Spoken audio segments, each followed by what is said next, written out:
সাধারণ কিংবা পিআর নয়, আরেকটি নতুন নির্বাচন পদ্ধতির প্রস্তাব বাংলাদেশ খেলাফত মঞ্জিল। এবং সর্বশেষ জানিয়ে দেব, জনগণের ভোটের অধিকার নিয়ে ছিনিমিনি চলবে না বললেন শহীদুল ইসলাম বাবুল। সাধারণ কিংবা পিআর নয়, আরেকটি নতুন নির্বাচন পদ্ধতির প্রস্তাব। বিদ্যমান পদ্ধতি ও সংখ্যানুপাতিক পদ্ধতি পিআর পদ্ধতির নির্বাচন ব্যবস্থায় নানা দুর্বলতা তুলে ধরেন নির্বাচন পদ্ধতির প্রস্তাব করেছেন বাংলাদেশ খেলাফত মঞ্জিল। দলটির উত্থাপন করে নতুন পদ্ধতির নাম মিডডিক্স মেম্বার পিআর। আজ বৃহস্পতিবার রাজধানীর ঢাকায় রিপোর্টার্স ইউনিটের মিলায়তের জামায়াতের প্রতিফলনের কার্যকর নির্বাচন ব্যবস্থায় মিডফার্স্ট মেয়ার পিআর শীর্ষক এক গোলটেবিলের বৈঠকে নতুন এই পদ্ধতি উপস্থাপনা করা হয়। গোলটেবিলের আয়োজন করে বাংলাদেশ খেলাফত মঞ্জিল। গোলটেবিলের বৈঠকে মূলত প্রস্তাব উপস্থাপনা করেন বাংলাদেশ খেলাফত মঞ্জিল আমির মাওলানা মুমিনুল হক। তিনি দাবি করেন, সুষ্ঠু নির্বাচন ও সংসদের প্রাকৃতিক ভোটের প্রতিনিধিত্ব তিনি করতে নতুন এই পদ্ধতি বেশি কার্যকর। পাশাপাশি বিদ্যমান নির্বাচন পদ্ধতি এবং পিআর পদ্ধতি নিয়ে বর্তমান যে সংকট চলছে, এই পদ্ধতিতে সেই সংকটও নিরসন সম্ভব। অন্তর্বর্তী সরকারের কাছে সংস্কারের প্রত্যাশা ও প্রাপ্তির বড় পার্থক্য আছে উল্লেখ করে মুমিনুল হক বলেন, সরকারের নির্বাচনের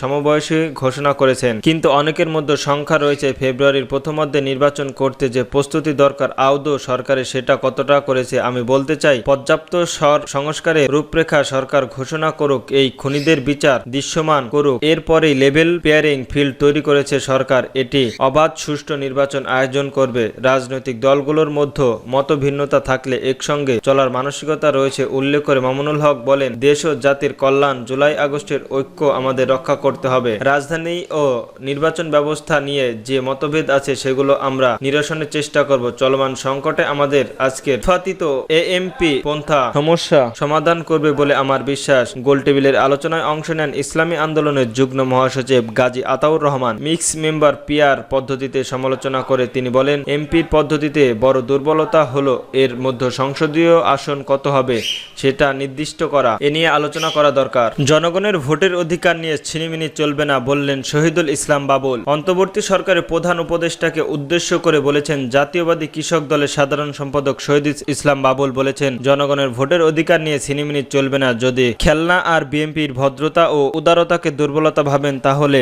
বোকার স্বর্গে বসবাস করছেন। বুধবার 23 জুলাই সদস্য সন্ধ্যায় ফরিদপুরের সদরপুর উপজেলায় সদর ইউনিয়নের পূর্ব শ্যামপুর এলাকায় 5 নং ওয়ার্ডের বিএনপির কর্তৃক আয়োজিত এক সভায় তিনি এসব কথা বলেন। শহীদুল ইসলাম বাবুল বলেন, আপনারা বিএনপিকে চতুর্দিক থেকে আক্রমণ করেছেন। আপনারা যদি শান্তিতে থাকতে দেন, আমরা যদি আঙ্গুল বাঁকা করি তাহলে এটাও কিন্তু খবর থাকবে না। আমরা এক সপ্তাহ লাগবে না, তাই আমাদের শান্তিতে থাকতে দেন, নিজেরা শান্তিতে থাকেন। তিনি বলেন, শেখ হাসিনা পতনের জন্য আমাদের যৌবনের 17 বছর পার করলাম, জীবনের ঝুঁকি নিলাম, মারাও যেতে পারতাম। সেই স্বপ্ন কি বাস্তবায়ন হয়েছে? হয় নাই। এখন ভেতরে থেকে বাইরে যে ষড়যন্ত্র চলছে, এক গ্রুপ গিয়েছিল আরেক গ্রুপ ছেলেবেলে কৌশলে জুলাইয়ের আন্দোলনের নামে বাংলাদেশটাকে আবার খুবলে খাওয়া শুরু করছে। নির্বাচনের কথা শুনলেই এক গ্রুপ গা জ্বালা শুরু হয়ে যায় আতঙ্কের ভোগে। কারণ 5% ভোটের মালিক যদি 50% ক্ষমতায় ভোগ করা যায় তাহলে নির্বাচন আবার কিসের জন্য? দলীয় নেতাকর্মীদের উদ্দেশ্যে বুবুল বলেন, কেউ বেশি বাড়াবাড়ি করবেন না, দয়া করে শান্ত থাকবেন। ক্ষমতা বহুদূর, নির্বাচন বিরাট চ্যালেঞ্জিং। মনে রাখবেন,